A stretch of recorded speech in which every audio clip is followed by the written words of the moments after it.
Alright, so this is going to be another movie review. This one's called A Summer Place, 1959. This is going to be another Troy Donahue flick. I'm giving it a 5 out of 5 stars. I love this flick. It's also got Sandra D. She's incredible in this one. The her screaming temper tantrum reminds me of the great Alley Tramp film by Herschel Gordon Lewis. I'll post that clip in the description box, and I'll try to look for the movie as well as the trailer so you can compare the two. Summer Place and Alley Tramp.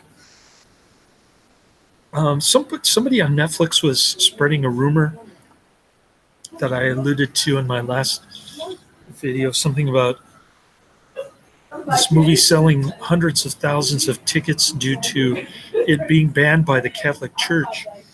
I went online to look up to see if that claim was actually true, and I was unable to verify that claim. So I don't know who's spreading that, but it seems like an unfounded rumor. And I even went and checked the Legion of Decency or whatever it was called back then, when they were blacklisting movies and whatnot. And I did see that one listed for the 1960s. So it would be kind of interesting to watch all of the blacklisted movies from that time. But I don't believe this one is actually one of them. I could be wrong, but I guess I was mistaken in my last video by stating that this movie was banned by the Catholic Church. I think it was just a rumor that I saw on Netflix, which was unfounded ultimately. So sorry about that. Anyways, getting back to the movie. So this well-to-do millionaire guy, he used to be a lifeguard at this island off the coast of Maine. Everything is filmed in Pacific Grove, Monterey, and Big Sur, I believe. So I guess they're trying to make you think that it's the East Coast when it's actually left coast. It's just kind of interesting. And great cinematography in this, by the way. It's got a cool soundtrack. You hear it go off during all the love scenes, and I think Charlton Heston uses it in a 1971 movie, if I'm not mistaken. So pretty cool. I think Sandra D is 17 in this one. And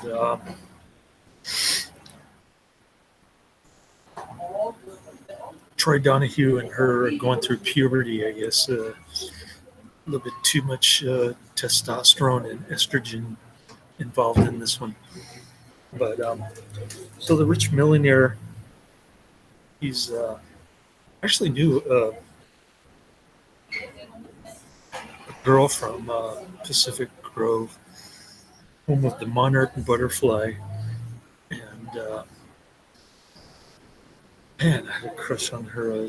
I was devastated when she said she had no interest in me. Started doing drugs and stuff to dull the pain when I was a youngin'. But anyways, getting back to the movie.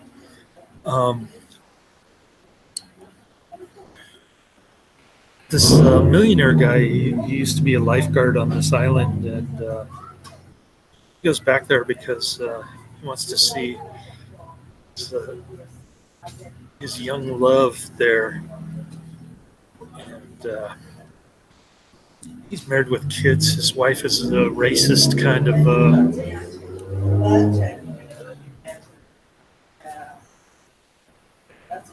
she's kind of like a racist Puritan lady. That's the only way I can describe her. She's really mean to their daughter. And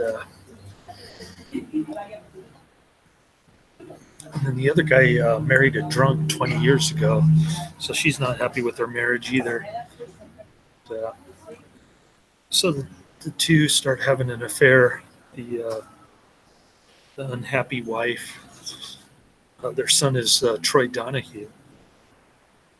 The the unhappy husband start having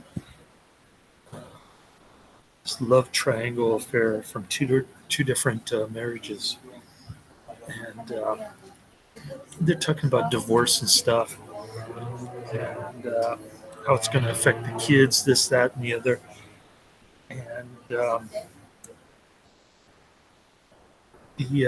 nosy um, groundsman guy, he he tells the millionaire's wife what's going on. So so she's thinking divorce, but her mother tells her not to blab about it because it could get her into legal trouble. It's interesting how there were actually men's rights in 1959, which of course no longer exist, at least not anywhere except for China, maybe. And kind of time capsule in that respect. Interesting, but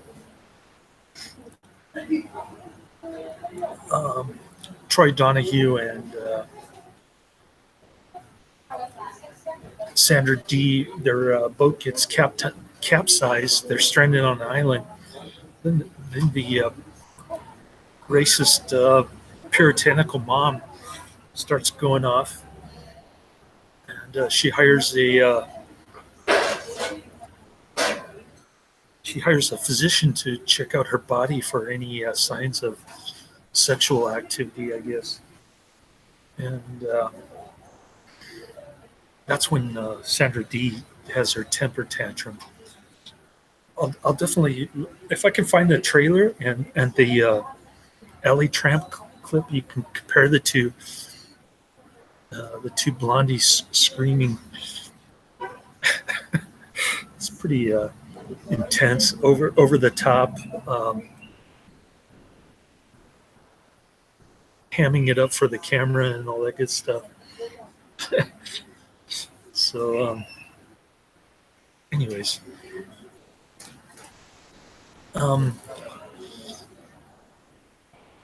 so they finagle some kind of deal where they get a couple weeks together at. By the way, the cheating wife and the cheating husband get together and get married. So it's kind of odd that both the kids and the parents love each other, but they're from different marriages. It's like some kind of weird kind of confusion going there, and the kids hate their parents for getting divorced. So they kind of reluctantly agree though to meet the two. They buy this Howard Lloyd Wright house. Looks like it's right there in Monterey or Pacific Grove, and it's overlooking the beach, whatnot. Pretty cool looking house. Then I saw a criticism that Troy Donahue was while he was laying there on the beach with Sandra D making out with her and stuff, that he says, let's face it, we're here alone on this earth, or something like that. And I thought that was a pretty cool line, actually. I didn't have any objection to it. It sounds kind of awkward, but comes from a line in a Cro-Mag song. Come into this world with nothing except yourself. You leave this world with nothing except yourself. kind of interesting. And then, there's one part towards the end that I didn't understand. I'll get to that later. But so Troy Donahue gets her Pregos in some kind of abandoned shack or something, and they trick their parents into their parents from different marriages into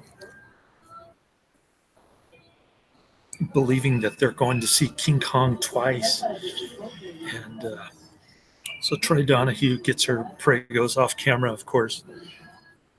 And at that point, Troy Donahue says something odd like, uh, your dad's going to beat the crap out of you, and it would probably be a good thing. No, understand where that line came from. I can understand the we're in this world by ourselves comment, but that comment didn't make sense to me. Another awkward moment. But overall, I thought it was a great movie. It's over 2 hours long, so it's got a lot of little love triangles and weird stuff going. I look for the trailer of the movie and the Alley Tramp clips in the description box, so that way you can judge for yourself later.